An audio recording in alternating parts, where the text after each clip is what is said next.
All right, the Detroit Lions play the Cincinnati Bengals today, and they make a last-minute change. Plus, at the back half of the video, let's talk Tigers. Why not? Let's start with the Lions, of course. So, all right, the Lions' first thing is that they signed to the active roster a defensive back, which makes sense when we lost DJ Reed, and then we've got Terrion Arnold is also dealing with a little something. So Trey Flowers, we talked about him, not the Trey Flowers from the Patriots, but Trey Flowers, defensive back, right here. And then Devin Cochran. And so finally we lift up a offensive tackle. So this has been questioned because Taylor Decker has been kind of dealing with something since the beginning of the season.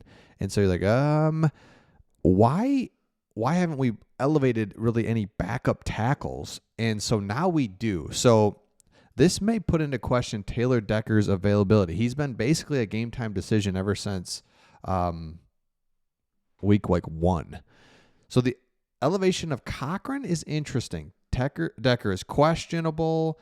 If Decker were to miss the game, the Lions will likely start. Here's Giovanni Manu. So we know him. We had him. But outside of that, it's like, all right, Cochran would likely be the primary backup.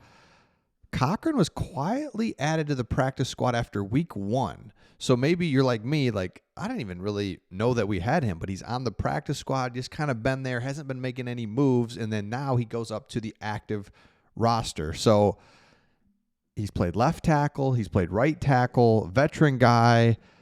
Well, he's not really a veteran guy. He's undrafted in 2022, but still, he's been in the league 3 years. Actually made a lot of starts for the Bengals. So that's one to keep an eye on. Is secondary's beat up. Offensive tackle is thin. Other than that, we're generally pretty healthy. But when you go against a team like this who's got some really good weapons on the wide receiver, that's the only thing that makes me a little nervous. However, the Bengals have put up like a total of 10 points in the last 2 weeks. So they're struggling. They're trying to find their way. I do think this is a little bit more trap game type than I had originally thought it would be.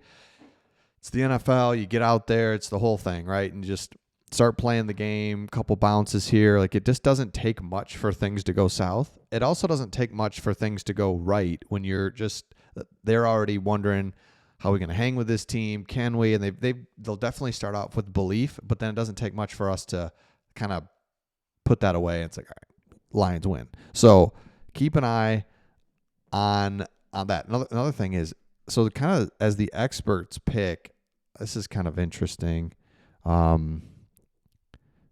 Here it is. I like Pride of Detroit.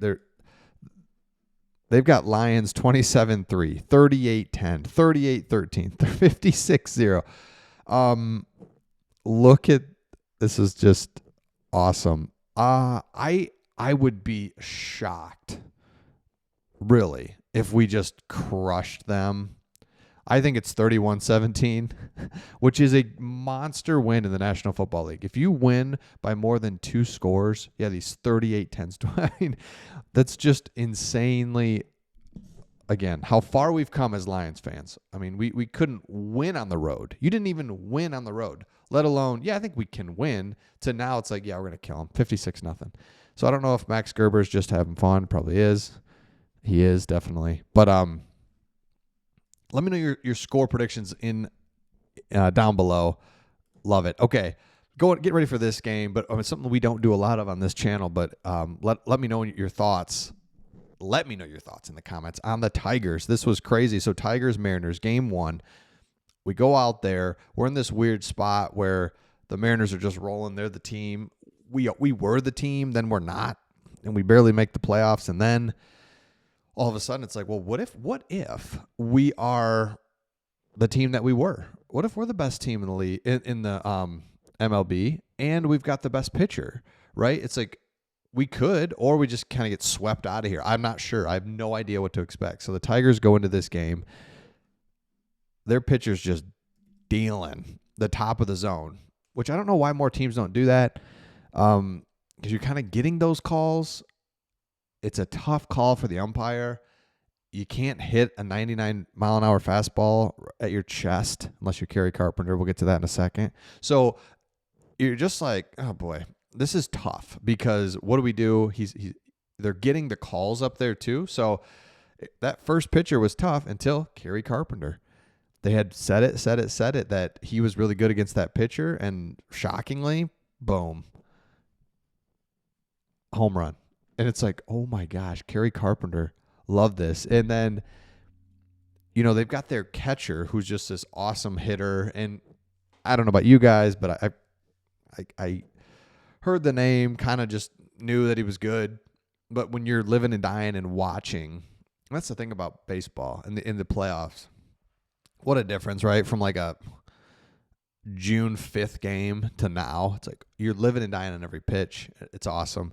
And their catcher comes up, this guy. You're like, all right, this is basically the MVP or whatever. Yep, sure enough. I mean, single. And he's good when he gets a single, and you're just like, awesome, single. Take it. Take first, man. I don't want to deal with you. And they just kind of got this scrappy thing. And that's the only thing we don't have as you're watching is we don't have that one feared hitter.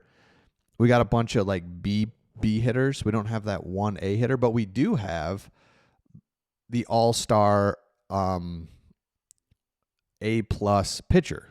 That's our thing. So we've got that for two games now in this series starting tonight. So that's huge. So basically we stole the game we had to steal. Just stole it. So now you got to win 2 more games. You got 4 games to do it. They have to win 3 out of 4. That's the way to look at it. It's like they have to win 3 out of 4. So the Tigers are in a great spot. It's just fun. I don't know. Let me know your thoughts of like, it's just fun to watch the Tigers in meaningful playoff baseball. I know that they just played Cleveland, but it was kind of different. I don't know. This feels like playoff October baseball now, because this is kind of when it used to be the playoff format. It's like, all right, that wild card thing, that best of 3, like get that out of here. Now we go. Oh my gosh, this is exciting. Like you said, living and dying on every pitch. We're bringing in pitchers. It's that pitcher chaos thing that we do. Fine, I love it. But then our batters are all just good enough where you're like believe in every batter, but we don't have that one batter where you're just like, oh baby, let's go. Where they do, they've got the one guy for sure, but then the top of their lineup is scary. So defensively played well, just hung in there. And now we got our big horse going tonight. Love it. So let me know your thoughts. Lions. And then it goes into the Tigers. October. It's beautiful out. This is awesome. So let me know your thoughts in the comments, and we'll see all of you on the next one.